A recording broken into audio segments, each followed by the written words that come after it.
Hi welcome back to my channel. ಇವತ್ತು meal prep high protein burrito ಹೇಗೆ ಮಾಡೋದು ಅಂತ ತೋರಿಸ್ತೀನಿ.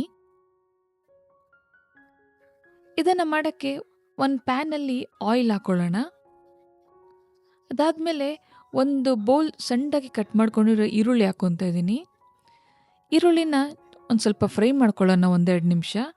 ನಂತರ ಒಂದು ಬೌಲಲ್ಲಿ ಸಣ್ಣದಾಗಿ ಕಟ್ ಮಾಡ್ಕೊಂಡಿರೋ ಅಷ್ಟು ದಪ್ಪ ಮೆಣಸಿನ್ಕಾಯಿ, ಅದನ್ನು 1-2 ನಿಮಿಷ ಫ್ರೈ ಮಾಡೋಣ.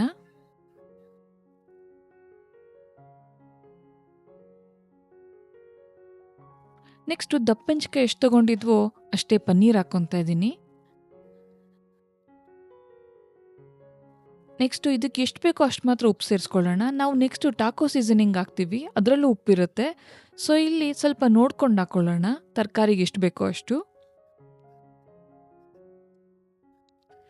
ಇವಾಗ ಇದಕ್ಕೆ ಸ್ವಲ್ಪ ಫೈಬರ್ ಮತ್ತು ಪ್ರೋಟೀನ್ ಆ್ಯಡ್ ಮಾಡೋಕ್ಕೆ ನಾನಿಲ್ಲಿ ಬ್ಲ್ಯಾಕ್ ಬೀನ್ಸ್ ಆ್ಯಡ್ ಮಾಡ್ತಾ ಇದ್ದೀನಿ. ನೆಕ್ಸ್ಟು ಸ್ವೀಟ್ ಕಾರ್ನ್, ಅದಾದಮೇಲೆ 2-3 ಟೇಬಲ್ ಸ್ಪೂನಷ್ಟು ಟಾಕೋ ಸೀಸನಿಂಗ್. ಇದು home made Taco seasoning use ಮಾಡ್ತಾ ಇದ್ದೀನಿ ನಾನು. ಇದರ ರೆಸಿಪಿ ನಾನು ಆಲ್ರೆಡಿ ಯೂಟ್ಯೂಬಲ್ಲಿ ಅಪ್ಲೋಡ್ ಮಾಡಿದ್ದೀನಿ. ಇವಾಗ ಇದನ್ನು ಚೆನ್ನಾಗಿ ಮಿಕ್ಸ್ ಮಾಡ್ಕೊಳ್ಳೋಣ. ಇಲ್ಲಿ ನಾವು ಇದನ್ನು ಕುಕ್ ಮಾಡೋ ಅವಶ್ಯಕತೆ ಇಲ್ಲ ಜಾಸ್ತಿ, ಜಸ್ಟ್ ಹೊಂದ್ಕೊಂಡ್ರೆ ಸಾಕು. ನಮಗೆ ತರಕಾರಿ ಎಲ್ಲ ಕ್ರಂಚಿಯಾಗಿರ್ಬೇಕಿಲ್ಲಿ.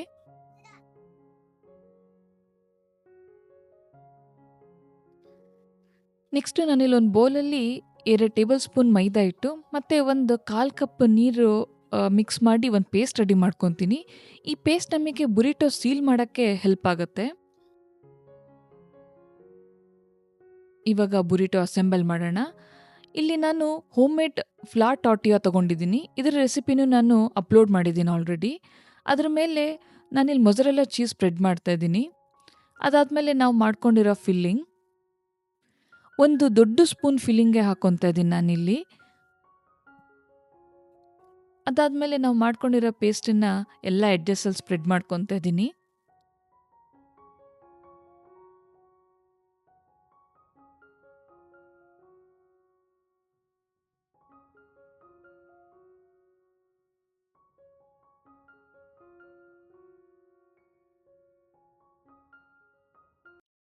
ಇವಾಗ ಬುರಿಟೋ ರ್ಯಾಪ್ ಮಾಡೋಣ. ನಾನು ಯಾವ ಥರ ರ್ಯಾಪ್ ಮಾಡ್ತಾ ಇದ್ದೀನಿ ಅಂತ ಒಂದ್ಸತಿ ಗಮನ ಕೊಡಿ. ಸ್ವಲ್ಪ ಟೈಟಾಗಿ ರೋಲ್ ಮಾಡಿ ನಾವು ಎಲ್ಲಿ ಮೈದಾ ಹಿಟ್ಟು ಹಾಕಿದ್ದೀವಿ ಅಲ್ಲಿ ಪ್ರೆಸ್ ಮಾಡಿದ್ರೆ ಅದು ಸೀಲ್ ಆಗುತ್ತೆ.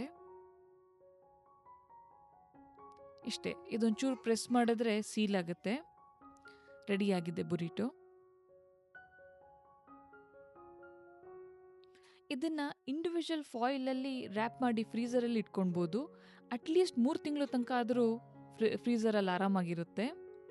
ಯಾವಾಗ ಅಡುಗೆ ಮಾಡೋಕ್ಕೆ ಟೈಮ್ ಇಲ್ಲ ಆವಾಗ ತವಾ ಮೇಲೆ ಒಳಗೆ ಬಿಸಿ ಮತ್ತು ಹೊರಗೆ ಕ್ರಂಚಿ ಆಗೋ ತನಕ ಕುಕ್ ಮಾಡಿದ್ರೆ ರೆಡಿ ಆಗಿಬಿಡುತ್ತೆ ಮೀಲ್.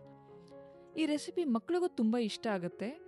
ಒಂದ್ಸತಿ ಟ್ರೈ ಮಾಡಿ ನೋಡಿ, ತುಂಬ ಕನ್ವೀನಿಯೆಂಟ್ ಆಪ್ಷನ್ ಇದು. ಇನ್ನು ರೆಸಿಪಿ ಇಷ್ಟ ಆದರೆ ಲೈಕ್, ಕಮೆಂಟ್ ಮತ್ತು ಸಬ್ಸ್ಕ್ರೈಬ್ ಮಾಡೋದನ್ನು ಮರಿಬೇಡಿ. Thank you for watching.